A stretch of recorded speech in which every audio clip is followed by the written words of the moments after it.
We were at a game state that all four of us had imposter mech copies of Bowmaster. All four of us.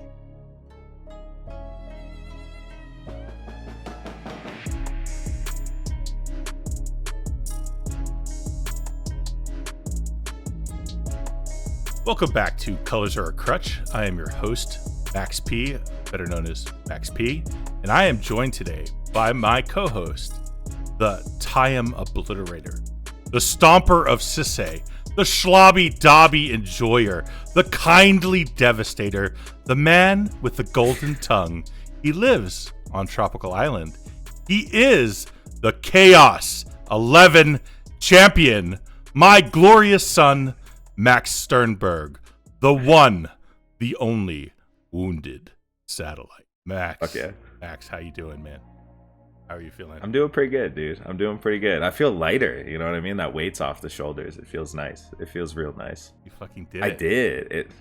It took I actually I checked the math on some things, bro. It took for event 64 plus, it took 22 tournaments. It took almost 10 months of playing CDH, and we finally got there. We finally got there. You fucking earned it, and you earned it on fucking Talion, man. On Talion, not kidding. Talion. Nah. Talion. I mean, it's interesting to look back on because, you know, as long as I've been in the format, I've always told people like, oh, I'm a control player, like at heart. Like I definitely am at my best on a control strategy, and yeah, this was the first time I ever bought a true, like full all-out true control deck to a tournament, and obviously it went pretty well. Went straight undefeated. Yeah. Didn't have a single loss the entire day, and took down my first ever major event. Ka0s Dredger Series 11 feels great. Before we jump into the rest of the conversation, though, you know, let's take a second. We gotta do all the you know, necessary maintenance work and all that kind of good stuff. And so first of all, thank you to our sponsors who make this channel possible. That would be Top Deck GG. You guys are amazing. We love you. And I was genuinely curious if you were gonna fuck that up and say evidence. Yeah, it's Top Deck. Yeah, I got it right. I thought it wrong 3 times before I said it right, though, but I got it. There you go. Yeah, so Top Deck GG. We do have a Patreon that will be linked in the description below. We have a Discord that will also be below. Max does coaching. Max, you would talk about coaching real quick. If you're interested in getting CDH coaching from someone whose last 4 events were played on 4 different strategies that all resulted in top 6 teams, top 4s, and wins, feel free to hit me up. You can find me on Discord as WoundedSatellite or on Twitter as WoundedSatellite, and we can do that. And again, continuing the track record of people I coaching making top 16 happen again this event. Nice. And then the last thing before we jump into the fun, we are going to be taking pre-orders for Colors Are a Crutch Playmat, which will be on screen as I'm talking here. The link to the Shopify will be in the description below, where you guys can start placing orders. Planning to get this pushed out as fast as we can. Expect the pre-orders to last a couple weeks, maybe 2-3 weeks, and then we'll place the order and start shipping them out. So looking forward to that. And if you are going to be buying through that Shopify link, we are going to start with US only. For the Shopify link, just because that one's going to have predetermined shipping and stuff to make it a lot easier. If you are outside of the US, you can still absolutely order the playmats. Just don't order them through Shopify. Just contact us directly through Discord. You can find us through our Discord link, or you can message me as WoundedSatellite or him as Max P, and just find us, message us, and we can absolutely figure that out to get you a playmat if you're interested in. But for the Shopify link, just order right now if you're in the US. And with that, I mean, let's start talking about the tournament, man. So you know, you chose Talion. Why'd you choose Talion? What was your thinking? Well, the true story starts quite negatively, honestly. Flashback. So I was in a car accident at this point almost 2 weeks ago, where I got hit in the highway. Great, you know, insurance had no issues with that one. Sort of, kind of, actually. It's not been perfect, but it's been manageable. Flashback to last Wednesday, though. I'm driving home at midnight on the highway, and there's a random tire rim in the middle of the highway that I hit with my car. In the dark at night, just like kind of came out of nowhere and like fucked up underneath in the bottom of my car, cracked the radiator, you know, leaking coolant everywhere. Obviously not good to drive. Like the foundational piece underneath is severely bent. And so I took it to the mechanic in the morning, and you know, they started telling me damage costs in like the 4,000 or 5,000 range when they're doing quick estimates. I'm like, okay, so this involves insurance. So I call Progressive, which I signed up and paid in full for a 6-month policy at the end of December. And they call me back a few hours later and they go, oh, we canceled your policy 4 days ago. And I'm like, what do you mean? I paid in full for 6 months of insurance. Like, how would that be a thing? And when I signed up, I selected, paperless, don't send me mail, all that kind of stuff. And they're like, we sent you something in the mail that I haven't seen that was asking for additional information, which now I've been on the phone with them, they were like, we wanted proof of garaging or something. And I'm like, where they wanted, renter's insurance, mortgage, pay stub. I'm like, I just moved to Colorado. I just started my new job. Like, how would I have any of that anyway? But yeah, they asked me for information in the mail. I didn't respond because I didn't know they needed information, and they decided to cancel my insurance. So I probably have to fight them in court now or something, which has been pretty miserable. And they are claiming that they are not going to help with this accident at all. My car is not drivable, and not the best financial situation for someone who is working a minimum wage job and most of their money comes from Magic. So I've been in it was a pretty stressful few days, Thursday, Friday there. Obviously the tournament was on Saturday, and what led me to play Talion was a combination of things. One of it was someone telling me, they were like, if you top 16 on Talion, that's 4 straight events on 4 different decks. That's kind of hot. And I was like, all right, that does sounds pretty cool to keep fucking around and finding out. A lot of people were talking shit about Talion, saying it's a bad deck recently. They've been like saying this deck can't win, and I'm just like, man, like I feel like my win rate on this deck is disgusting. It feels so good every time I play it. Like we've cultivated a pretty beautiful list here if you know what you're doing with it. And it's definitely a hard pilot. Like it is not a deck that is easy. It is a deck where your victories are earned 100%. There is no cheesy wins. There's no, I drew Basalt. There's no, I top deck my Adnaz. There's no like cheesy bullshit. Your wins are hard earned on Talion.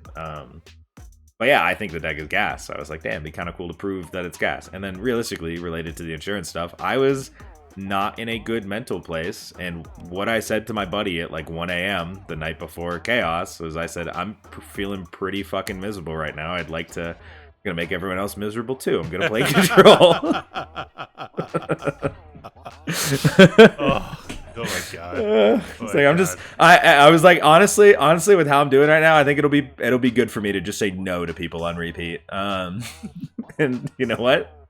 That was what I needed. It's like I said when we talked before the tournament, I was like, the universe owes you at this point. This is going to be the one, right? Because that whole car situation. Yeah, life has a funny way of balancing out. Sick balance, dude. I'm gonna have to pay like $5,000. It's worth it. The tournament won me $300. It's worth it. Yeah, I'm sorry. It is what it is. It is what it is. Buy our playmats, help me. Please. I gotta start a GoFundMe or something. Max recovery fund. I thought about it, bro. I have no idea how I'm gonna afford this, to be honest. Oh god, dude. But we'll figure it out. We'll figure it out. All right, so going round by round. Yeah, let me jump into it, man. You have your super recollections. Don't miss any minuscule details. Oh man, I mean that's the thing. So I got to be real though. Like these games all went to time. Like these were long games, so I will be missing things. There's no feasible way for me not to. I can't remember intricately my round one. It was Sir Danzig on Tivit on the play. It was myself on Talion going second. We had Will and Lucas going third, and we had Shaga, the Sisse player who top forward Mox the week before with his like stack Sisse list going fourth. Which really helpful that I knew what his deck was doing because I had looked at it. It's a very unusual Sisse deck that is like playing Null Rods and Oof and all those like Archon of Emiria type of effects to really change things up. So yeah, that was a weird matchup, and I was like, okay, just take it slow here. I believe I kept a hand that was just like early Talion, pretty consistent there. Like I really focused on hands that like got out card advantage quickly, whether it was Talion or something else. These games, and it was a very slow progression game. It was one that like started to get stacked out pretty quickly. I believe we ended up under. Did we end up under Rule of Laws? I can't remember if there ended up being a Rule of Law, but it was really just like a slow grind control game, and it was really the perfect example of a game that was like, if we didn't have a time on this game, I win 100%. like if this game did not have a time limit, I win this one so deterministically. I was so dominant, but I just couldn't close it out. Like I think my board position was something like I had like Talion and Ristic, and I had I forget, I don't think I had Shielder, but I had like Bowmaster and a clone of Bowmaster. So I had stacks. I think I had a Cursed Totem on board to just like shut off the decks. Like it was really like I had him. I think I had a Weathered Runestone actually. Like I had him locked down. But there was no way for me to win yet. But I like had Hullbreaker in hand. I was like not too far away. But I knew this one was going to time, which was a little unfortunate because I just couldn't close it out quite yet. Sorry I can't give the most details on that one. That was like round 1, and this was this was definitely my most This was my most mentally exhausting tournament I think I've ever done. It was definitely my most hard-earned victories, my god, except for round 2, which we're about to get into. Round 2 was I'm so sad that this game is not fully recorded on video. We started recording partway through because it was getting so ridiculous. But my round 2 was Paxton, the guy who was in the top 4 against me on Sauron at the Boyle. He was on, I believe it was Ka0s today, in first seat. We had Loyal Patriot on Blue Farm in second seat. We had El Dorito on Kinnan in third seat, and myself on Talion in fourth seat. I ended up keeping a hand that was very questionable. I kept it mostly on the back of Bowmaster and like an imposter mech, where I was like, this will probably turn into a dockside, and like I'll find a way to just get here. This hand was like a very questionable keep, but it had like solid mana. You know, the Bowmaster was accessible on turn 1, etc. Ended up going in a way where, so like it went around, no one did anything crazy in turn 1. Kinnan played a Birds of Paradise, and so I play a Bowmaster before his second turn, and it kills his bird, whatever. We get back to Blue Farm's turn, and they play a Bowmaster, kill my Bowmaster. And I'm like, okay. And then I untap, and I play an Imposter mech, copying their Bowmaster, kill their Bowmaster. So we're on turn 3, there's already been 3 Bowmasters, right? It couldn't get much crazier, right? And at this point, Ka0s reveals that they have a Time Twister. And they're like, damn, I can't cast this. And I'm like, oh, we can talk. Like, I would love a new hand. My hand is just 3 counter spells. Like, that's all I have. I just have counter magic. So I'm like, okay, I would love a new hand here. I'm like, yo, bro, I will not ping your face at all. I will not kill any of your shit. Like just please cast this wheel. You know, I won't swing you with the token, whatever. And he's like, nah, not yet. So we get back to Kinnan's next turn. They cast a Phyrexian Metamorph. Oh no. Copy the Imposter mech version of Bowmaster, but it can't kill my Imposter mech version of Bowmaster. So now there's just 2 Imposter mech versions of Bowmaster. And we get back to Paxton's turn, and he's like, and what he does is he casts a Dress Down to try and remove the Draenei so he can cast his commanders. And I go, bro, if you cast your commanders here, I'm countering them. like that's like, it's not happening. Please just cast this fucking wheel. Like, we can work something out. And I end up cultivating this agreement with the table while there are 2 Bowmasters on the board. I'm like, so here's what's gonna happen. You're gonna cast this time. We agree to this. You're gonna cast this Time Twister. Every single creature that is not the Imposter mechs and the Orc Army tokens is going to die. No one will take any damage to any of their faces, and me and El Dorito's Bowmaster tokens cannot attack for the rest of the game. Unless, like, if they get sacrificed and it becomes a new token, that's fine. But as it is, they cannot attack. They can block, but they cannot attack. They will not swing at anybody. We will do no damage to people's faces. Like, everyone at the table wanted this wheel to happen. And it was very clear that we all wanted new hands. So I was just like, let's come to an agreement so we can cast this fucking wheel. And we end up agreeing to this. We cast the wheel, gets rid of a Draenei and some other stuff, and Doritos Matadorks. Every creature on the board dead. No one takes any damage. We have 20 plus power Orc Army creature tokens. The wheel resolves. It happens.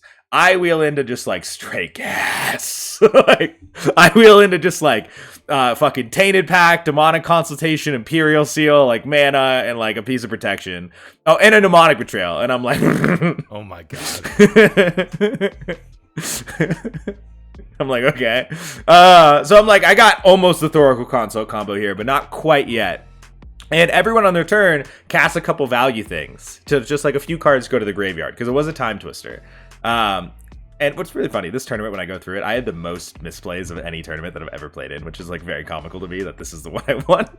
But so we end up, and like El Dorito even starts talking to like the person in second seat, the Blue Farm player. He's like, maybe don't tap out, like maybe hold up a piece of interaction in case Max has Thoracle Consult. And I'm like, I for sure do not have Thoracle hand, don't worry about it.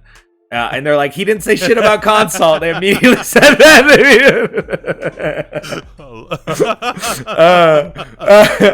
But what I come to find out is no one has shit anyway. Like, it doesn't matter. So you know, they passed to my turn. They're like all tapped out. I'm like, so first thing I did, I like did math, because like someone had a culling week in the graveyard and shit, and I had my Bowmaster Orc Army and stuff like that. So I ended up doing this quick math with a meme bet. because I didn't have any counter magic of my own to protect something right now. But there was a Dispel in someone's yard. Or no, I forget if they had a Dispel or whatever. Like, there was a way to get a Dispel. And so I forget if it was theirs or mine. But so, like, when I did the math on meme bet, my quick math, I was like, it lets me hold up 1 more mana. And that 1 more mana is the difference between Thoracle Consult blind or Thoracle Consult with Dispel. So I went for the meme bet line. Come to find out, I did my math wrong, and it was net neutral on mana. It was completely a bunch of game actions that were irrelevant. It had no meaning.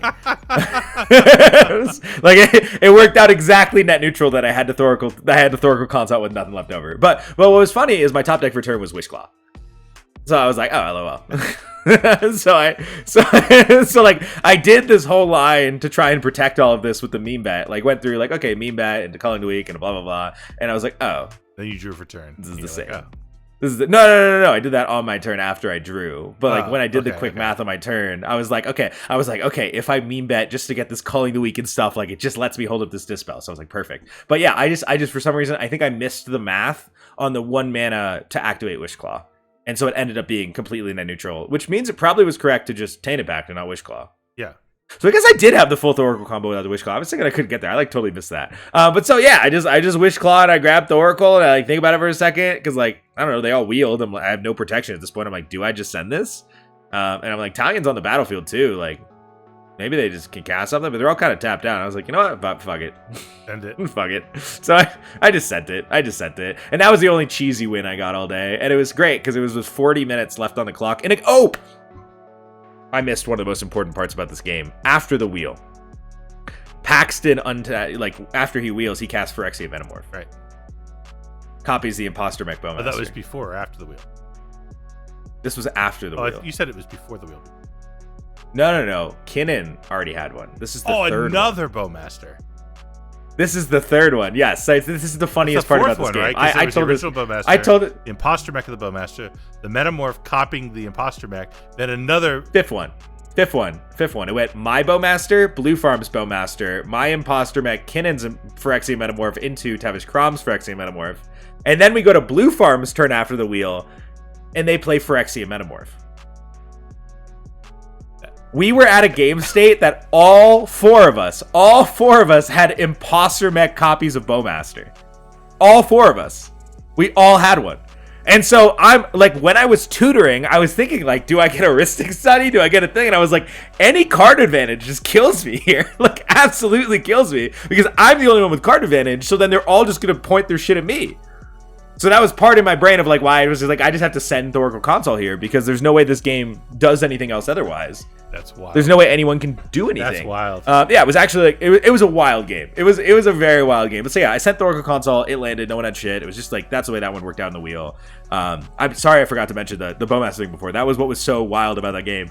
All 4 of us having Imposter Mech Bowmasters combined with the fact that it was like 6 total copies of Bowmaster in that game, like so quickly. It was wild, and it was a game that we were joking about, like this is obviously going to draw, and then I was like, yeah, about that. Turns out about that draw. Turns out Talion can close games, dude. Which brings us into round 3. Ooh, this one was long. Okay, this one we had Tuca on the play with Emil. I would like to say good things about this Emil deck. I'm coming around to it. I'm actually coming around to it a little bit. Tuca cooks. I've built a respect for Tuca. Tuca really does cook. He's really good at attacking the meta from these hard to interact with places that just kind of dunk at what people are doing. And like you look at the deck and you're like, is this generically like a great deck? No, I don't think Emil is like generically great. But I think the way he plays it into the metas he presents these decks, like he does a really good job with it. They are difficult to interact with. They are not presenting a lot of things that your opponents want to deal with, so their interaction is used on each other. That's kind of one of his philosophies, is like to not look too scary immediately. And then they just become impossible to deal with. And his deck's really, really good at that. It's a super cool deck. It's a super cool list. It was super funny. A couple of days before the tournament, I was looking through his Emil deck with him, and he didn't have silence in it. And I said, bro, there's no way. There's no way you're not playing silence in your Selesnya deck. And he said, I don't play bad cards. And I said, what do you mean? It's like the best card. I ended up finally convincing him to add silence by explaining to him that with his Emil and Eternal Witness and Infinite Mana, if he doesn't have a Dry Outlet, he can lock people out of the game with silence. That is the line I had to tell him to convince him to play this card he should be playing anyway. It was very funny. It was very, very funny. But so, Emil on the play for this one. We had a person playing Sisay in second seat. We had myself on Talion in third seat. And we had Ka0s on Blue Farm in fourth seat. This game... It was an Archon of Emeria game. I mean, that's kind of what there is mostly to say about it. It's a rule of law game. Tuka got it down really, really quickly. I immediately had a misplay where Sisay was also getting a little dominant. They were starting to get set up, developed, and Sisay wins under rule of law by just doing their things with Bloom Tender effects. And so it was Tuka cast a Aven Mind Sensor, and in response, I cast Mystical Tutor. And I'm talking to the table, and I'm like, I think it's Deluge. And Tuka's really trying to convince me to not get this Deluge. And I'm like, I'm not doing the Deluge to deal with your board, Tuka. I'm doing it to deal with Sisay. Like, I think this is just what needs to happen right now. And we have this whole conversation. I end up putting the Deluge on top. And then Sisay goes, okay, go to combat, swing at you with Ragavan. And I was like, oh. I'm an idiot. You had the Ragavan the whole time, huh? Yeah, I had the Ragavan the whole time. Well, I fucking... there was no timing to avoid it because it was with the Mind Sensor on the stack. And so in my brain, it was like, oh... Disappointed, Mac. I know. I fucked up. Come on. It gets worse. It gets worse in this game. It gets worse. I fucked up this game so bad. So... But so yeah, I had the Mystical Tutor. There was the Aven on the stack. I was like, I gotta do it now, right? But so that happens. The Deluge goes away. I'm like, okay, I untap. We go through like several turns of this like slow development. Tuka ends up trying to put some really important things on the stack, and I end up with an opposition agent, which is really important because I'm able to stop Tuka, because Tuka has like Natural Order and all of these other tutor effects in hand. So I'm able to slow him down a little bit, and then Ka0s ends up having a counter for like the Guardian project and stuff. So we're able to kind of keep things under realm, because now that there's an Oppo and an Aven, like Sisay can't really do anything. So we're in this very weird stacksy slow board state where things are just going awry, and I end up in a situation where I have Thoracle and Tainted Pact in hand, and we're close to time.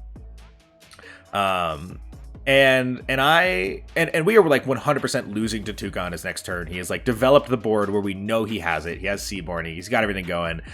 He has everything he needs, and we know that. And I like saw his hand from the Oppo as well. Like he 100% will be winning on his next turn. And so I know in time this is my last turn of the game, and so I say, okay, like let's just try and reverse Thoracle here, because I know Ka0s has interaction.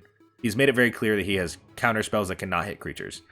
And so I cast the Tainted Pact, and I was very careful with my wording here. And this is a situation that like some people heard about this situation and like publicly started trying to flame me and call me a liar. And I was like, what are you talking about? Like, I did not say anything that was a lie. And like it got to the point where like even I had to like contact Tuka, and Tuka even came out and was like, no, he 100% did not lie. Like you're good. Like relax, guys. But so it was like one of those, close situations, but like I was very careful with my wording, where I put the Tainted Pact on the stack, and they were like, what are you getting? And I was like, it's a Tainted Pact. How would I know what I'm getting? And they were like, and they said, are you going to win? And I said, I'm losing to Emil on his next turn. I'm going to see what I can do. Truth. That's pretty much all I said. And they said, and literally Ka0s was like, well, I can kind of counter whatever he gets anyway, so sure. Let the Tainted Pact through. And so I start going through my whole deck, and my thought process here wasn't immediately like, I'm 100% full sending this Thoracle. Because I knew there was interaction. I wasn't 100% sure that there was no creature counter. And my thought process was like, if I get like Curse Totem in the first few cards, like maybe I just take Curse Totem. That was the one card I was like mentally interested in. And, I end up going really, really deep and really, really deep. And I kind of like go through my whole library one by one. And Curse Totem was third from the bottom.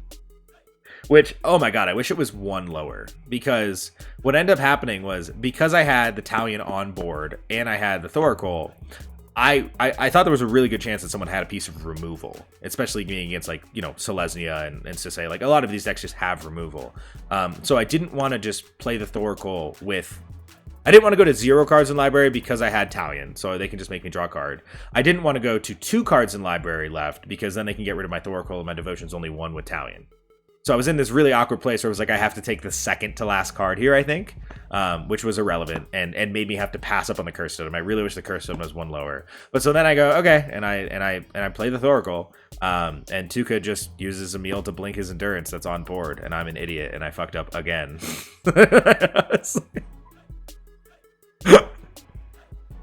No. Why? Dude, I don't know, bro. What? Yeah, no, I know. I normally pride myself on, like, I don't make mistakes, but, like, this is, like, the slop. Like, I had so many just, like, egregious what the fuck is going on misplays this tournament. If you didn't win this tournament, I would be talking so much shit right now. I know. But I'm completely free of it. But because I won, dude. I can't even do it. That's not fair. Yeah, that's not fair. No, I fucked up. I fucked up bad. Okay. Yeah. Okay. Yeah. You Yeah. didn't lose the game, right? I didn't tie somehow. No, we went to a draw. The time was out after that. Yeah. So like I passed the Ka0s turn with like under a minute left, and so Kaka took game actions, played Grom, swung at Grom enough to get it to time, which it was obviously at that point like we're getting this game to a draw. Tuka was a little frustrated, very understandably, because he like obviously had win on his turn if it got back to his turn. But like no one really slow played. The one thing that like people can look at and say, well, like that did take more time than it needed was my Tainted Pact. And I fully understand. If I was in a headspace that like I'm 100% reverse Thoracling with no fear, like yes, then I should not have taken that long to do that. But in my brain, I was like, there might be better options because I wasn't super confident it was getting through. I forgot about the endurance, which obviously, if I had remembered the endurance, I played this completely differently. But I completely forgot about the endurance, and so my thought process was like, let me see what is there. So I did end up going card by card, which probably took an extra minute 30, which like probably was the difference between Tuka getting a turn or not. So like I feel a little bad about that, but it wasn't intentional. It was in no way like, oh, I'm 100% just slow playing to get the draw here. It was me trying to see if I could reasonably win or if I should get a stacks piece to try and make it go to a draw. And then it just took enough time, and you know, Kaka took game actions, and like no one did anything like really wrong. It was just unfortunate. But Tuka was a good sport about it. Like clearly a little frustrated, but like, you know, he's handled everything super well. And that Emil deck is super cool, and I'm glad he did get to top 16 on it. Going into round 4, I had myself on Talion on the play.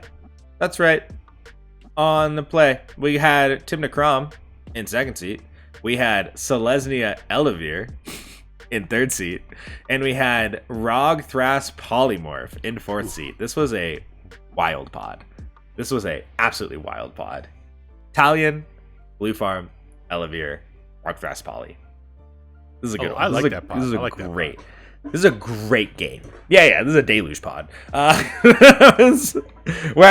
I started the game with pre-game politics. Obviously, I play deluge, but I asked the Blue Farm player, I was like, just so we know, like, do you run deluge? Is it in your 99? And he said, I'm not going to tell you. Which I was like, that's fine. Sure. Like, that's okay. I was like, that's fine. I play deluge. You can go look at my list. Because all my lists are public. I don't hide shit, bro. Yeah. And yeah, people can look whenever they want. But this game was super cool. It was one of those just long back and forth interacty. Who's the threat? Who's the problem? It was one of those games that really showed the strength of Talion in your I can't win, I'm hiding, don't deal with me type mindset. Because you're just sitting back behind card advantage engines. And that's what I did. Just chilled. Hung back behind the card advantage engines. I don't remember which one I got out. I think it was Aristic Study or something. But like I just vibed behind Talion Aristic all game. I ended up deluging a few turns in. Elevir got, you know, a little scary a couple times. We had to answer Elevir a few times. And that deck without the Elevir does like, it doesn't beat down as quickly. He ended up also keeping kind of a questionable hand where it seemed like it had good mana but not the right pieces to like get started. So it was a little bit slower than most Elevir draws or in like stacking out the board. And, you know, Blue Farm was getting the shit kicked out of them as the one deck that cared about their life total for a little while, so they got kind of low. Rog Thras was, like, kind of developing telegraphed win attempts where we were seeing the cards that they were tutoring for or getting with Thrasios, and so we knew it was coming, and so we were being really careful about stopping that. Elevir did have an Archon of Emeria for a lot of this game, which was a super big problem for Blue Farm. The game just got to this, like, really wild position where the one thing I did end up needing to do was when he put the Greater Oromancy on the stack. I was like, all right, I'm pongifying your Archon or getting rid of your Archon in some way just to make sure I had an out here, because I did have Hullbreaker Horror in hand. And so this game it's like getting close to time, and I'm like, please just let me draw into the fucking win here, like please. And so I end up like I remember even like Frogthrash Poly at one point, they were about to cast Rograk for 2 mana, and I was like, why not just cast Thrasios? And he even was like, yeah, okay, I guess that's better. And then I untapped and I top decked Curse Totem. It wasn't intentional, my guy. It wasn't intentional. It was my draw for turn, and he literally like the second I put the Curse Totem on the stack, he like was like, come on, bro. And I was like, I swear it was a top deck. Like I should have just said, suffer. That's what you should have said. No, that one I like genuinely in my heart felt bad about, because like I'm not the kind of asshole that's gonna like really like, again, he's already shut down by an Archon of Emeria. Like I don't give a shit about his Thrasios activations with like the 3 or 4 mana he has, you know, like I was just confused that he didn't cast the Thrasios over the Rograk for 2, so I was like, why not just do it? It's better. You know, it was just like it wasn't me trying to talk him into like, I got you with this irrelevant otherwise curse. Like the only thing on the board I hit otherwise was a Birds of Paradise. It didn't matter. I just had no other spells in my hand that were like worth casting on my turn with the Archon of Emeria. So I top decked it, I played it, whatever. But yeah, I ended up getting in this board state where I end up casting the Hullbreaker Horror, and being very clear, I'm like, I do not have win with this. I do not have win with this. It is just interaction. Like I just, it allows me to balance things and like continue to interact with the board. And that was very true. That was 100% true. And it ended up that like Blue Farm bounced it back to my hand immediately. I was like, that's fine. I had a shitload of mana. The next turn, you know, I played again. I do the same thing. Played Hullbreaker Horror, go to the turn cycle. And we end up going, and this is where it's like, it's about to be ending at time. And I'm like, please, for the love of God, like I have the One Ring on the board. I'm just like, or no, I don't have the One Ring. I don't have an outlet. I just have mana rocks and stacks pieces. I have nothing to like give me an outlet. No one else is playing any cards that I could play to get me to an outlet. I didn't have any clones to like copy Thrasios, like just none of that stuff existed. There was no other line. And I'm just like begging to get another turn. I'm like, please, like if I top deck anything here, I just win the game. Like anything that functions, I win the game. And we go to Rogthras's turn where there's like, you know, just like a couple minutes left going into their turn. And I'm like, come on, let's play quickly. And they try and Final Fortune. I'm like, cool. Talion Trigger resolves. Pass. Like, go. Game actions. And they end up, they cast a spell. They bounce my Hullbreaker Horror. I have so much mana. I'm like, I can cast it again on my turn. There's no Archon anymore. I don't care about that. I'm like, that's fine. And I'm like, okay. He's like, go to end step pass. I'm like, well, I have enough mana. Recast Hullbreaker Horror. And he goes, okay, mini rift Hullbreaker Horror. I'm like, that's a Talion trigger. So I get the Talion trigger off of that Psych Rift that he did right before, like 20 seconds left on the clock going to my turn, draws me Vampiric Tutor. And I was like, okay, cool. Go to my turn. Great. Upkeep, vamp, get One Ring. like get One Ring. And then I was able to win the game. Like it passed to my turn with like 10 seconds left on the clock. Damn. Yep. That one was a good, but it was a really interesting game. Lots of back and forth. Elevir looked scary. It was lots of communicating as the table and like making sure we were interacting with the right things. And that was like my favorite game of the tournament by far. I think I really enjoyed round 4. It was a super good game.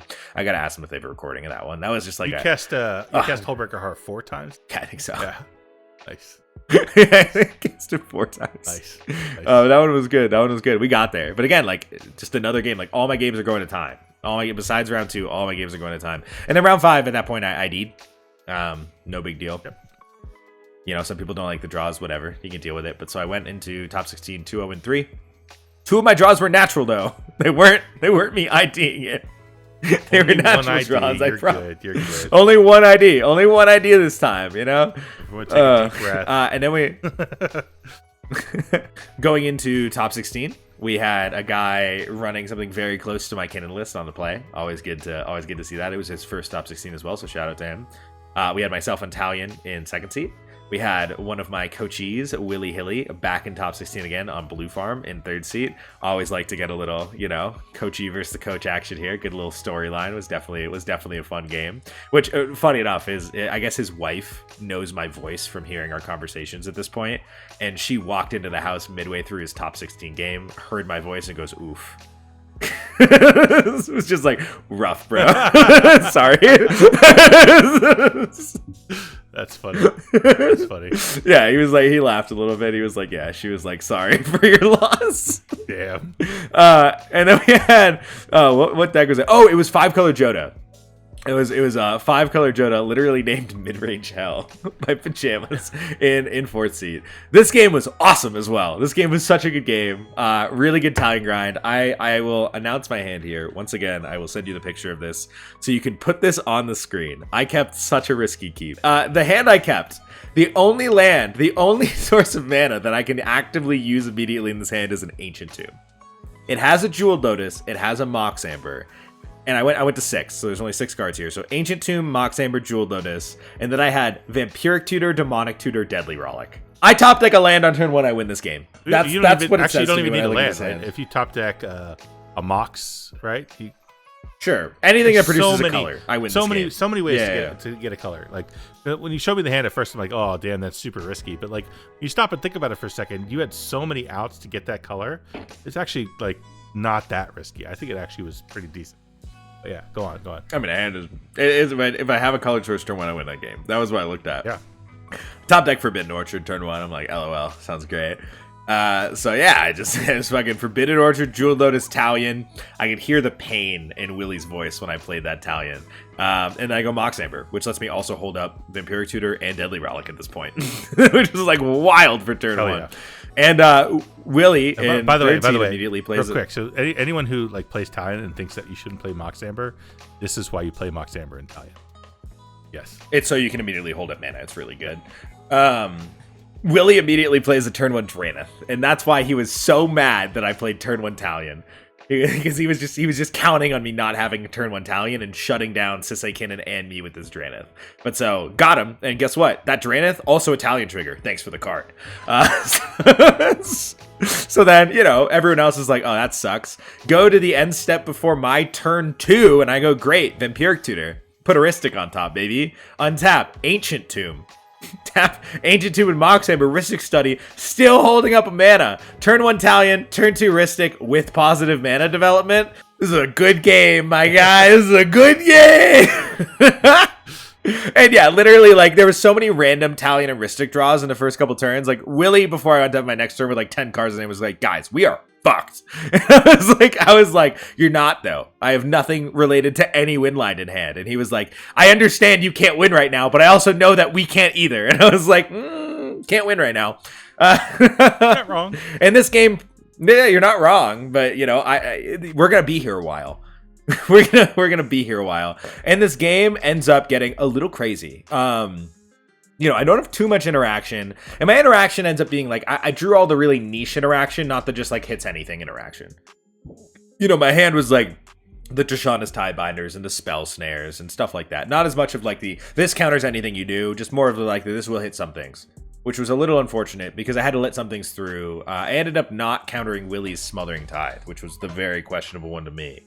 And it was because we got in positions where like everyone had a lot of cards in hand. So Joda in 4th seat and Kinnan in 1st seat both ended up with Esper Sentinels, a clone of it, and a real one. And those Espers got fed. Like, absolutely fucking fed to where they were locked under Draenith, but both of them had like 10 plus cards in hand at every point in this game. Everyone had a lot of cards in hand this game except for Willie. And Willie even used one of my tactics at one point in the game. He did the full hand reveal. He was like, see, can't do anything.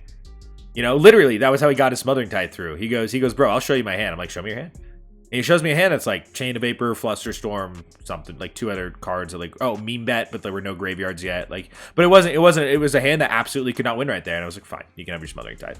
Which I'm not sure if I regret or not, but I appreciated the political play because after the game, he was like, yeah, I used your move. Nice.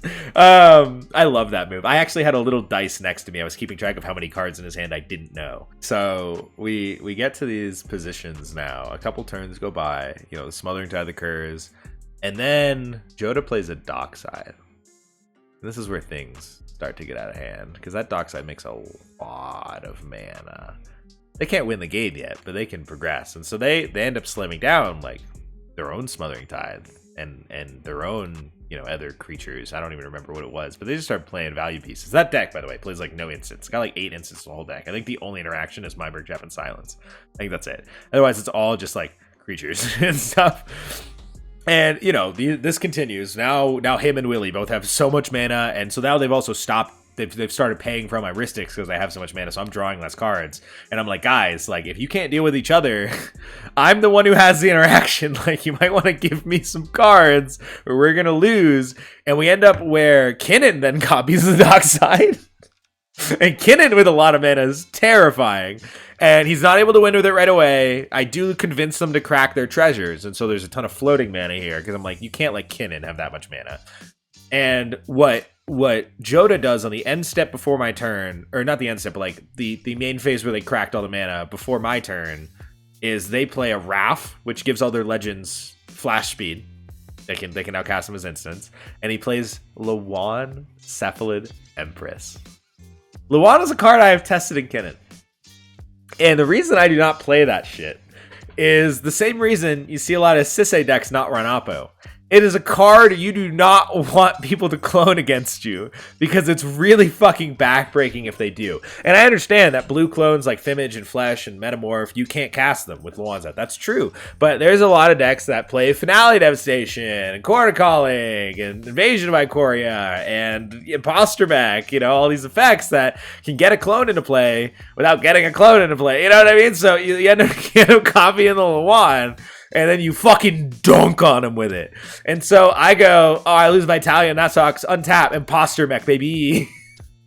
Completely obliterate this man's board. I felt so bad. He lost Raph. He lost Luan. He lost... Everything's gone. Just like everything everything that he just like worked to obtain was just gone. And that gave me a really solid lock on the game. Because now I was like, oh, here's my Talion back again. You can't cast Crom. You still can't cast Joda. There's still Dranith, but now you also can't cast your Luan and your Raph and all these other cards I know that are in your hand. Kinnan's completely still fucked by this. And it helped me tighten my grasp really, really well.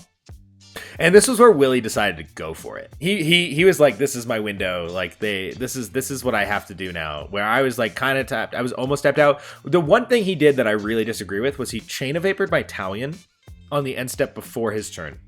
Where he was like, oh, I just didn't want you to draw a bunch of cards off of like the inevitable interaction battle. But if you look at every spell he cast in this turn, none of it would have triggered Talion, right? There wouldn't have been a single Talion trigger.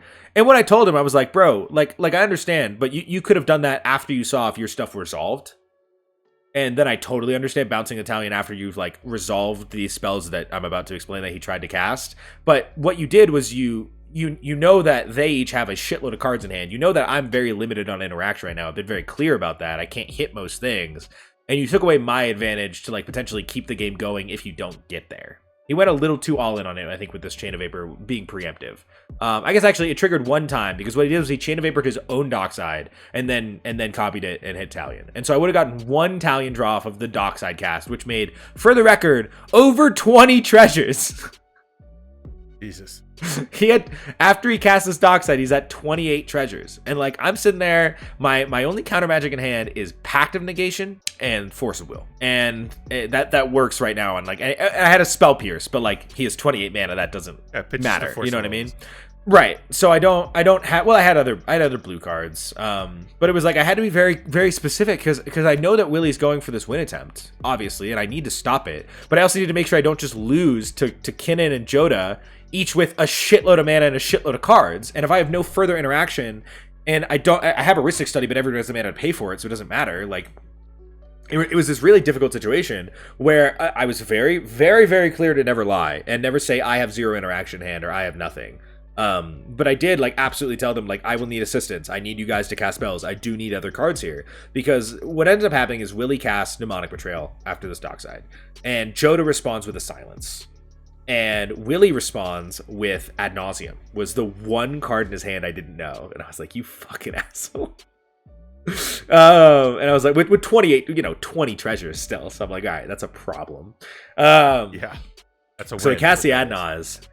And I go, okay, Pact on the Ad Naus. I used Pact first because I figured that would get countered. And I was 100% expecting Kinnan to have more interaction here. Kinnan just like didn't really have anything. And so I do the Pact. He ends up casting a Flusterstorm, which I knew Willie had. That was revealed already. Which my thought was he'll counter the Pact. I'd rather the Pact get countered, use the Force afterwards. He ends up not countering the Pact. He just uses all the Flusterstorm copies on the Silence. He didn't care about the Naus. He just needed them. Like, my graveyard won with the meme bet by itself. So in his brain, he was like, I just need the beam bet. The Naus doesn't actually matter at all. I think it would have been correct for him to try and counter my pact as well, cut me off of mana a little bit here. He definitely would have changed the course of things. His reasoning I can understand is I had enough mana up where I would be able to, like, he couldn't counter both the silence and the Ka0s successfully, but if he had fully revealed information of my hand and like what I was going to draw, it would have been technically correct to like put 1 or 2 on my pact. But he just went with all 7 on the silence, just make sure that got countered. And I was like, that's fine, gets countered. Pact on Ka0s, and he goes, yep, that's fine. And I go, anyone else got anything? Kinnan was able to use a miscast, literally just to draw me a Ristic card. I was like, can you give me anything else? Because, again, I'm not saying I have nothing. I was very clear to never say that I didn't have anything, but I was like, I need something else here. Because in my brain, if I use this Force of Will, and I have nothing for Kinnan and Joda, I'm just dead anyway. Was what I thought was going to happen. And so this was really my only piece of interaction that could hit the stuff they're doing as creature combo decks. And he cast the miscast. It doesn't do anything, and I end up needing to use the Force of Will anyway. And then, I countered the meme bet. Willie goes, that was my window. Felt like I had to go for it. I go, it was a totally reasonable attempt. Like 100% understand where you're at. It's not, it was, I said to him very clearly in the game, I'm like, the only thing I disagree with was the Chain of Vapor on my Talion, which was named on 2. So the only card during that entire interaction battle that it would have triggered on was the original cast of Dockside. That's it. So I said, you're in this position that you know, and he plays Talion too. He has my list built. So I'm like, this deck is so bad at winning. I've been very clear that I have nothing close to winning the game in my hand. I'm very honest about those things. And he knows that. And so I'm like, so you got rid of the potential for me to like stop them was the problem. Because they have the mana to pay for Ristic. And so he ends up casting like a couple of random other spells. And I'm like, if you do not have interaction to deal with anything they're doing, I recommend you draw me a couple cards here. And conveniently, like the first card he does draw me is my own Mnemonic Betrayal. This game was streamed, by the way. And I was watching this. Yeah, this section of the game was streamed. I did not have the meme bet the entire time we were going through that interaction. That was like the last card I drew on Willie's turn. And so we go through Joda's turn. Turns out the Lawan copy was enough that they just like couldn't do anything. They literally untapped, played a land, discarded 3 cards, and passed. I was like, really? I think there was a Dranith on board somewhere there. There was a Dranith as well, which is just Joda, but they have 10 cards in hand. You'd think there's something they could cast when they have like 10 mana on board. Like so any creature, why would you not just cast it, right? So I have no clue what their hand was and why they just couldn't do anything. And Kinnan seemed to be in like a similar spot. I mean, they untap, and this was wild to me because like if I'd known this, I would have obviously just used the Force of Will earlier and not had this big political conversation about it. I didn't think I would be getting another turn. Was my headspace right now. I didn't think I would get another turn. I was like, there's no shot Joda and Kinnan can't go for something here, but Dranith and Lawan, I guess, was enough to just like completely say no to both of them. And so on the end step before my turn, I did ask Willie, I was like, if I cast a Shieldred Key here, you're not going to get rid of Dranith, right? Like, we want that Dranith on board. And he goes, no, I'd sack the Dockside. In my brain, I'm like, perfect. So I cast the Shieldred Key to get rid of his Dockside. There's still a Dranith, so his brain isn't considering Mnemonic Betrayal. And then I go, okay, can I see graveyards now? And and he goes, oh, you fucker. You got a meme bet. I was like, I didn't have it on your turn, I swear. And I look through the yards a little bit, and I'm able to concoct a line that gets there using Vampiric Tutor and the One Ring to draw the Hullbreaker Horror and stuff like that. Like, I'm able to find a way. Because at this point, by the way, my game started with turn 1 Talion, turn 2 Ristic, turn 4 One Ring.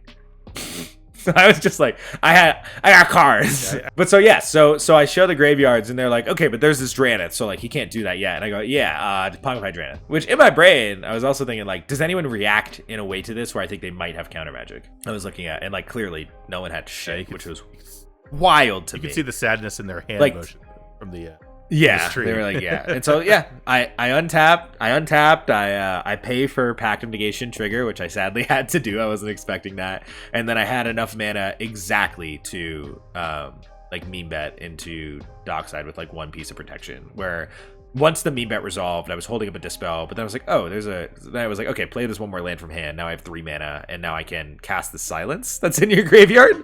So I cast Silence resolved. I was like, sick, Dockside. And then the other thing that the Joda player sacked was their Sakashima the Imposters. I was like, cool, I'm gonna play a Sakashima Imposter, make another Dockside. And then and by the way, in response to the Silence, the one thing they did was they cast Opposition Agent. And so I was like, that's fine. And so then I just I Chain of Vapored back my own Imposter mech.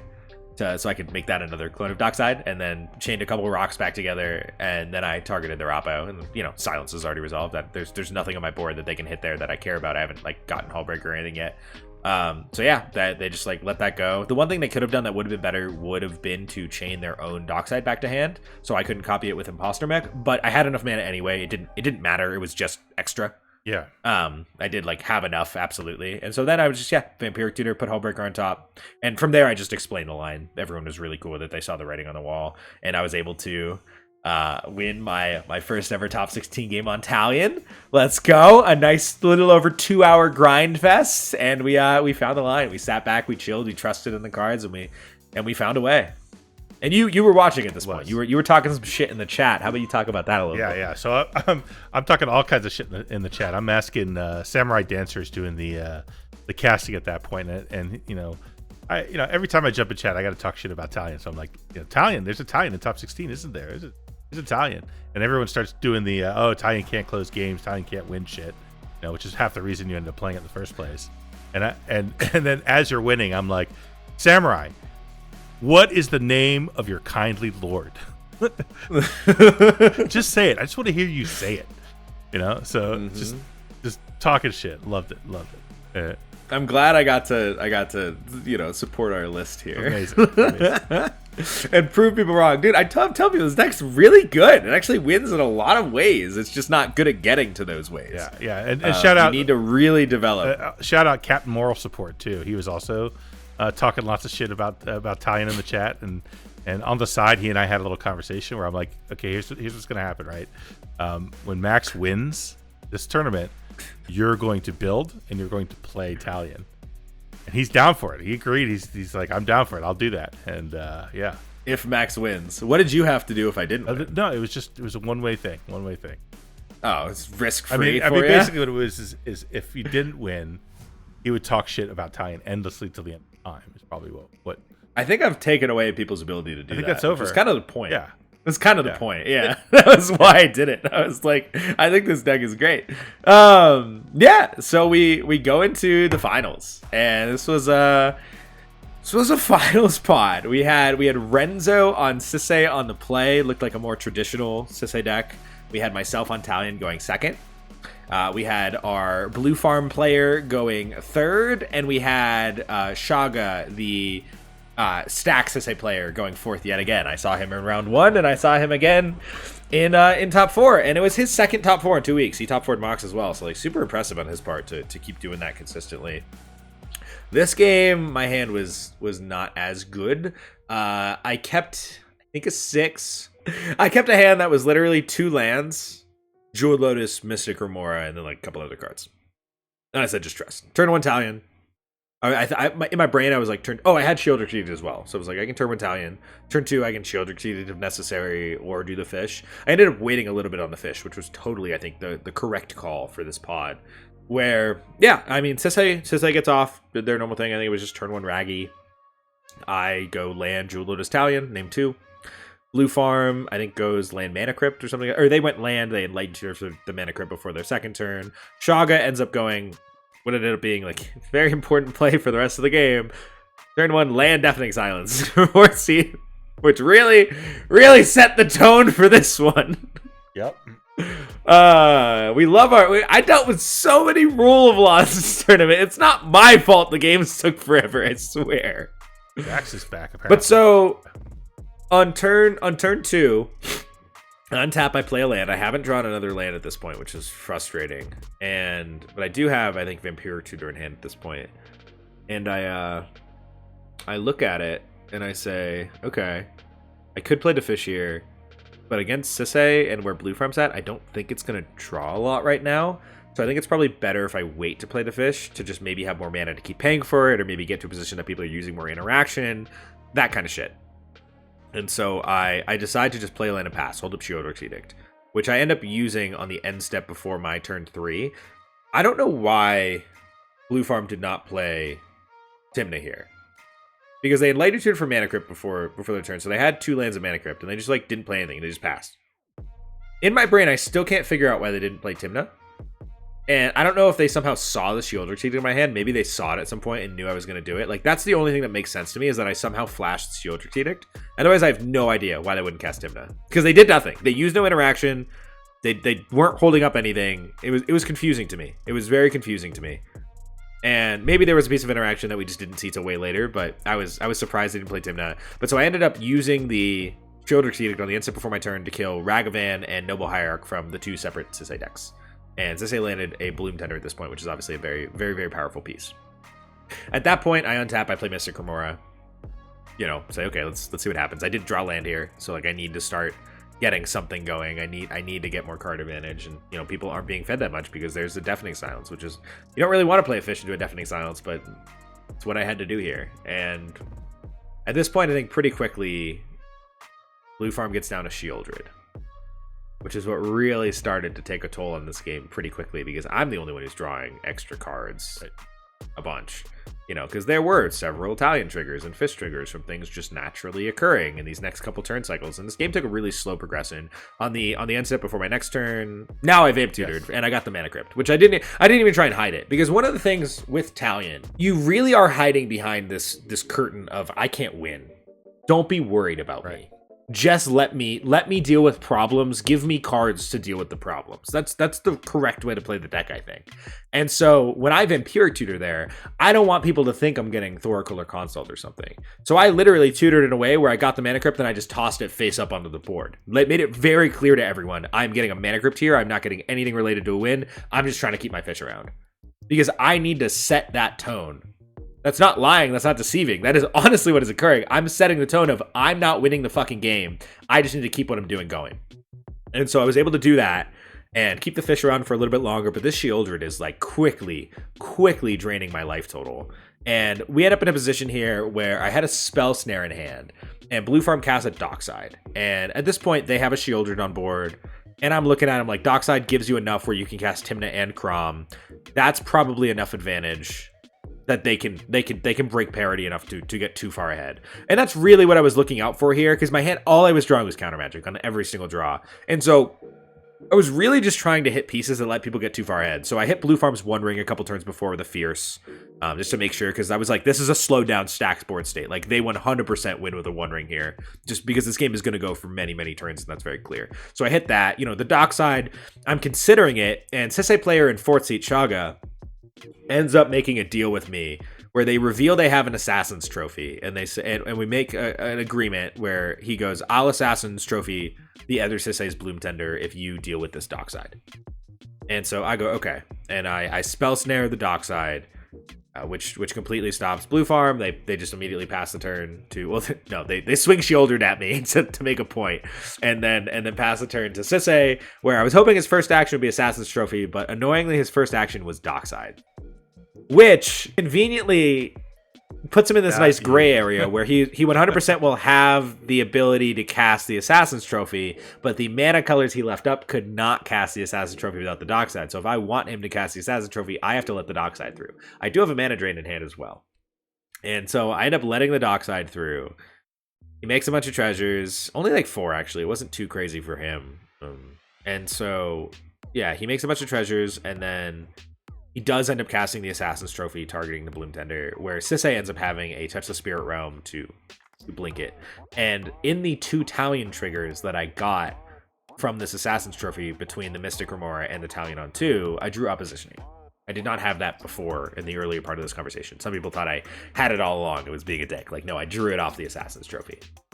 And so then on Sisay's next turn, they have their Bloom Tender. It comes back from the Touch Spirit Realm. They untap, they draw. They pretty much just play a land and pass. And so they're able to hold up a Sisay activation here. But this is it. Sisay activation right now is only for 1. So I'm like, I would rather be mana efficient in this like Deafening Silence, I need to hold up interaction board state. So I decided to just send the Oppo on their end step before my turn. And if they want to activate Sisay for 1, that's okay. I'm not going to lose to that activation. So I have no qualms with that.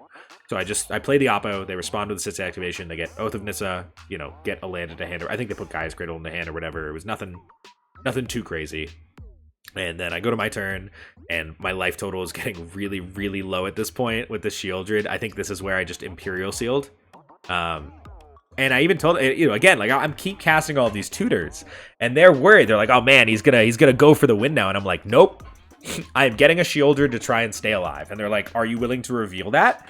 And I literally flip on the screen, I show actual Shieldred, and then I say, actually, I might get a clone. And I might get imposter mech. And I end up not revealing the imposter mech, but they say, they're like, did you, which again, people know I don't lie. And so they were like, did you get Shieldred? I got something that can be a Shieldred, yes. Which was imposter mech. But we go through this turn cycle where at this point now I have to like convince Blue Farm to not attack me. And I'm like, if I die, we lose to Sisay at instant speed. You lose. Well, if at any point this Oppo goes away, you lose. This is the conversation, by the way, the casters were having as this was going on, as they're looking at this, and they're like, you can't kill Max, because if it kills Max, then the game's over. Instantly over. And it was like fully revealed win on board with Sisay activations ready to go if Oppo ever left. Everyone knew it. We all knew that Oppo agent was the only thing keeping Sisay from just straight up winning. So there was no way to kill you without instant lose. Yeah. So, which ended up being like the best thing. Yeah. But so I end up making it back to my next turn, and I just play and at this point I'm at like 8 life. I think I lose my mana crypt roll. I'm at 8 life here, and so I just play my Shieldred, and all that does is let me now draw cards without losing life. I'm not gaining life yet, and so this goes on for a few turns, and even like Blue Farm tried to snap my imposter mech, and I was like, sorry bro, it doesn't work that way. that doesn't function. And I get to keep my Shieldred, and so he's trying to take me out. He is still trying to kill me. I don't know why, because in my brain I'm like, you lose like so fast if you do this. But yeah, I'm able to just like kind of trug along here, keep paying for my fish for another turn, draw a few more random cards. None of the Sisays can win, but everyone's being drained out and hit really, really low. It's getting super close and sketchy. They're losing 4 life on every draw for now. And he starts swinging at the Sisay player up top who has like presented win on board the second the Oppo was gone. The Sisay in 4th seat didn't have fully presented win yet. They did end up casting a Emil at one point, which would have given him infinite mana, and I had to use my mana drain on that, sadly. But so he starts trying to take out the Sisay player up top. And we end up in a turn where the Sisay player is up top. And by the way, multiple times I've been trying to hold up my Cabal Pit, specifically for the Bloom Tender. The Blue Farm player kept trying to cast things to get rid of my Shieldred that I had to interact with, which kept taking away my ability to hold up Cabal Pit. And so I kept telling them, I'm like, stop. Like I need to hold up this Cabal Pit so we don't lose if they get rid of Oppo. Because it was the Sisay player in 1st seat that won immediately if the Oppo was gone. They just had win on board. So I'm like, if I have the Cabal Pit open to get rid of Bloom Tender, then we're not dead to that. That's our one out here.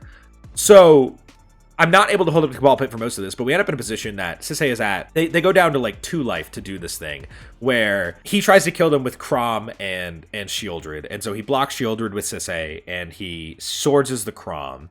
And I go, great. And I crack Cabal Pit targeting Shieldred. Sisay was 3 power. That puts Shieldred down to a 2/3. They kill each other. And so I'm like, Shieldred is off the board. I can now gain life. Finally. And at this point I was at 5 from fetches and mana crypt rolls and all that kind of stuff. So I go to my turn, I untap, I go up to 7. I never get to go higher than 7 because I cast a Rhystic Study here. And I thought about it too. I like cast a Rhystic and I was like, wait, do I need to hold up interaction so he can't get rid of my Shieldred? And I was like, his Shieldred's gone, so I'm not going to lose life. I have a lot of blockers. So I think card advantage is actually more valuable than gaining a life here right now, because I had to get rid of my fish at this point. I couldn't keep paying for the fish. It was so expensive. So I end up casting the Rhystic Study. The Rhystic Study on the stack, he mini riffs my Shieldred. He mini riffs my imposter mech, which for the record gives me back an imposter mech, which is important. I'm at 7 life. I get the Rhystic. I'm like, okay. He then untaps and plays a Bowmaster. I'm like, okay, we're back. We're doing this again. Fuck. And so then Sisay in 4th seat untaps and plays a Sakashima. Copies the Bowmaster, kills the Bowmaster. I'm like, great. Which I had a conversation with him with the Sakashima. I was like, are you copying Bowmaster? I was like, do I need to interact with this? Are you copying Bowmaster? He goes, It's just a Bowmaster. I was like, that's fine. Untap, play Imposter Mech, kill the Bowmasters. I'm at so little life here. You know, I was at 7. No one hit my face here. It ended up, okay, we did forget to bring up these Lavinia plays. These are important. We ended up with the Blue Farm player's Bowmaster, where then I also had a Ristic Study trigger from his snap that he cast and held priority and then Bowmastered. It was going to give me 2 pings. So we were able to kill the Lavinia on Sisei's board because we were worried about his number of colored pips because he had not done anything to his library yet. And before he got rid of that Lavinia, I just need to mention our misplays, which additionally, I tried to cast so many spells into this Deafening Silence that weren't allowed and had to keep taking it back. I was a dumbass all fucking game. How many times did you try to cast Grafdigger's Cage? Like 3, yeah. I don't even know, dude. it was like yeah. But so Sisei plays the Lavinia. Like the first game action I take is try to cast a Lotus Petal. I'm like, no. And then immediately the Blue Farm player does the same thing. So we both lost our Lotus Petals in Lavinia. But yeah, so we end up taking out the Lavinia with the 2 Bowmaster pings, so they didn't come at my face there. Because again, I'm still saying very clearly, I have nothing that presents a win. I even revealed my hand. To be very clear, I was like, I revealed my hand. My hand was like Grafdigger's Cage, 2 counterspells, Seagate, and another land or something like that. It wasn't anything that could win the game. I was just like, I can't win, bro. It's not happening. And then that really, once again, took the eyes off of me. The fact that I revealed my hand and was like, look, you can see that I can't win here. It's very clear that I can't win here. You're at 20 life. I'm at 6, bro. You know, what am I going to do? And so he started going at the other players, which was really, really helpful. And at this point, I get the Imposter Mech copy of Bowmasters. We pass back to Ether Blue Farm. Him and Sisei start going at each other for damage a little bit. Sisei's getting pretty close to death. They end up firing off a Demonic Consultation. Now, the one card he could have gone for was Cultist of the Absolute, which would have given Sisei a really high power buff and given it flying, and my only blocker would have been Talion, which would have left open some possible lines of like dying to the Blue Farm player with Crom and such, but also leaving himself open to Crom even more. So I'm not 100% sure if it was correct, but it's a line that someone brought up that I'm curious about. But he ends up going for Samut, the like 5 mana double striking, your creatures have haste Samut, to start just trying to beat down. He's like, combat is my win here, especially because he exiled a lot of his library to get this Samut with the Demonic Consultation. And I have blockers. He swings at Blue Farm first because I think he recognizes I'm sitting there again. I'm at 4 life and I have a Mana Crypt. And I have no way to gain life right now. So I'm like, I'm dead, bro. You don't have to worry about me. I'm just hanging out. I'm just existing for this moment. And, you know, he starts swinging a Blue Farm, and then I untap. I win my Mana Crypt roll. I'm like, that's great. I don't even remember what I played. I think I just played another blocker or something. Or maybe I didn't even do anything. No, not yet. Not yet. No. Not yet. And so what ends up happening is on the end step of my turn, before Blue Farm's turn, they cast a Born Upon a Wind. And this Born Upon a Wind draws me into Shieldred. This is on my end step, though, so I can't play it right away. But I'm like, I saw the light. I was like, this is my way. This is my crawling out. Because I think I drew Shieldred and Ledger Shredder. I was like, gas, dude. Yeah. Gas. So, you know, the Blue Farm player ends up making a deal with the Sisei player where they're like, I won't attack you if you don't attack me. Because everyone's getting worried. I'm like, uh-oh, that means they might attack me. And Sisei's next turn, he does attack me, but I'm able to just block and take no damage. It's not a big deal. And then it goes to my turn. I untap, I draw, and the Blue Farm player says, if you swing Talion at him, I will swing Crom. He's at 7 life. That kills him. And I go, he goes, it gives you a 50-50 shot here. And I say, right now, you will take this deal. If I swing Talion, you will swing Crom. And they go, yep. I go, bet. Cast Shieldred. Swing Talion. And then I swing Talion, put him to 4, and then I cast Ledger Shredder. And I pass it over to Blue Farm, and they go, I'm going to keep my word here. And they swing Crom at Sisei, killing Sisei, getting rid of Deafening Silence. At this point, Blue Farm is at 9 life. I am at 1 life. I lost my Mana Crypt roll that turn. I am at 1 fucking life, but they got rid of the Deafening Silence, so we can start trying to deal with each other. And at 9 life, they cast a Deluge for 5, with their thought process being they can recast Crom and kill me next turn. They win that race. And I'm at 1 life, and I have a Mana Crypt. And I go, bet, offer. And all they can do is hard cast a Mindbreak Trap, not being able to pay for Ristic Study, which means I get a Ristic Study draw and I get a Ledger Shredder draw, which gains me life. First draw for Ristic Study, Mystical Tutor. I go, finally, the universe has come through and given me what I needed. And I cast this Mystical Tutor and he goes, I'm good to concede.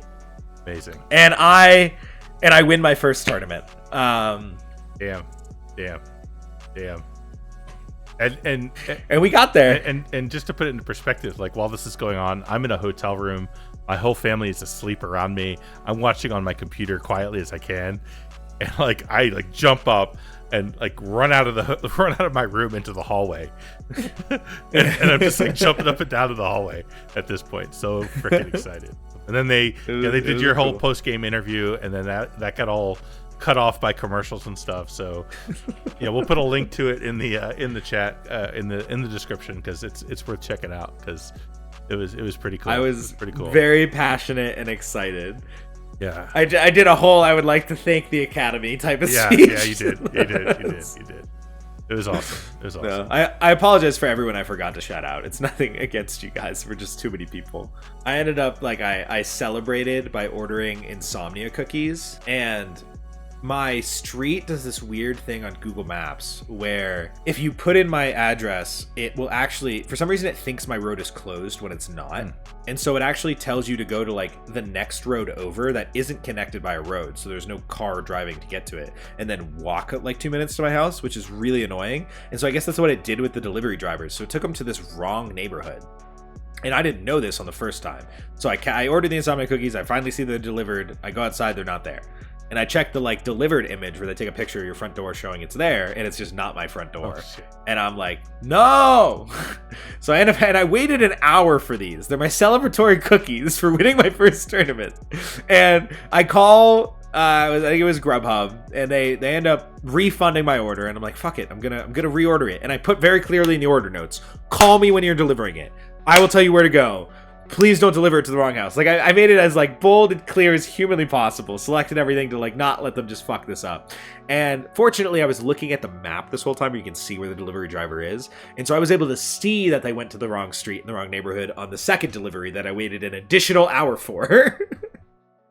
And then they deliver it, and the most annoying thing was they sent me the delivered picture, and I click it, and it's the same wrong house where they put the box next to the other box of incorrectly delivered cookies. So then I get in my car and I go and find them. And then I get both boxes of cookies. For anyone who doesn't know me super well, I'm a slut for chocolate. I really like chocolate. And Insomnia Cookies has this one really special cookie called the S'more cookie. It's one of the deluxe cookies. That's fucking unbelievably good. I strongly recommend you try it. But so these cookies had been sitting out in the freezing Colorado cold for a while. But so I brought them back in and I put them in the microwave and made them all nice and melty. And they were fantastic. Yeah. But yeah, we fucking did it. It's honestly, yeah. It was a really nice weight off the shoulders. I mean, especially, you know, all this recent memory, it has been super frustrating to not have a tournament win, get memed on literally every fucking day for not having a tournament win by somebody. But also, like, I've been in that conversation for a lot of people where people talk about Waffle and Ian and Jorman and me, and they've been putting me in that same conversation when they're talking about these top players, but I'm the only one who doesn't have a tournament win. They all have several. And that was always like a little knock for me that bothered me. So it feels really nice to finally get that first dub. You know, finally, it's really cool to accomplish a goal. That's not something I've just done in a while. Especially, it's not a goal that's like, oh, I just need to go through the motions and I will naturally complete this goal. It's not something like that. This is a goal you have to really earn and work for and like prove your stuff against competition. And so that's... Well, I'll tell you that for me, and I think for a lot of people watching these videos, like I'll speak for all of them too. It felt inevitable. Like it felt inevitable. It was just a matter of time. I thought it would be on Kidden, honestly. You know, the fact that it's on Talion is just like, holy shit, that's hilarious. But great. You know, you earned it. You grinded your ass off for a long time to get here, and this won't be the last. I'm retired now. Yeah. No. Why would anyone watch this show if you're retired, dude? Yeah, I know. Yeah, we're a CDH podcast where a guy who used to play CDH talks about CDH. Okay. Yeah, but huge congratulations. I'm so happy for you. The other thing we're going to do next, which is going to be kind of cool, not as part of this video, but a upcoming video, probably the same week that we release this video or next week at latest. we're going to do Italian deck tech. So we're going to go deep into this deck that we birthed together. Talk about where it came from, how it works, the card selection, how to play it, all that stuff. Oh, I love this deck. Yeah. I do. It makes me happy whenever I see this deck. Deck's good. The deck's good. Oh, cool. I hope everyone enjoyed this. I sure as fuck enjoyed it. I loved watching you get that big dub finally. It was a good time. Max, you want to take us out? Yeah, take us out, dude. Thank you so much for listening to the Colors Are a Crutch podcast. My name is Max Sternberg, aka Wounded Satellite, aka your kindly lord, and I was joined, as always, by my wonderful, incredible fucking father of a co-host, Max P, the Talion man. Thank you so much for listening. If you want to support the channel, you can sign up for our Patreon in the link below. You can also pre-order those awesome Ob Nixilis versus Florian Colors Are a Crutch playmats. The pre-order link is also in the description below and on the screen right now. You're going to edit that and put that in there. Yeah, you can do that. Do not forget to like and subscribe. Everything helps us, help our algorithm bumps and all that fun stuff. If you're interested in Seed Age coaching and want to be coached by the most recent person to win a tournament, feel free to hit me up on Discord. My name is Wounded Satellite, and on Twitter, my name is Wounded Satellite. Thank you so much for listening. This is my adorable dog, Suki, our beautiful, gorgeous mascot, and we will talk to you next week, or maybe even before then if we get the tech out first. But yeah, thank you so much. See you guys.